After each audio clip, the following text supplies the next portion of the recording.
विधानसभा निवडणुकांच्या प्रचारांच्या रणधुमाळी दरम्यान विरोधक शरद पवार आणि अजित पवार यांच्यावर बिनबुडाचे आरोप करून त्यांना बदनाम करतात। मात्र यापुढे जर त्यांच्यावर कुणी अशा प्रकारे बिनबुडाचे खोटेनाटे आरोप केले तर याद राखा गाठ माझ्याशी आहे, असा सज्जड दम सुप्रिया सुळेंनी विरोधकांना धरलाय। आता आपण शांत बसणार नसून असे खोटे आरोप करणाऱ्यांना कोर्टात खेचू, असा इशारा सुप्रिया सुळे यांनी दिलाय। आदरणीय पवार साहेबांवर आणि राष्ट्रवादी काँग्रेस पक्षावर जो कोणी आज नंतर कुठलेही बिनबुडाचे जर आरोप केले तर तुमची गाठ या सुप्रिया सुळेची आहे। शरद पवार एक सुसंस्कृत माणूस आहे म्हणून तो काही बोलला नाही, पण शेवटी कुणाचा तरी बाप आहे तो आणि माझा भाऊ आणि राष्ट्रवादी काँग्रेस पक्षाचा कार्यकर्ता।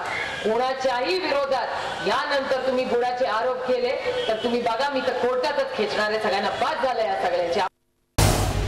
झी 24 तास रहा एक पाऊल पुढे।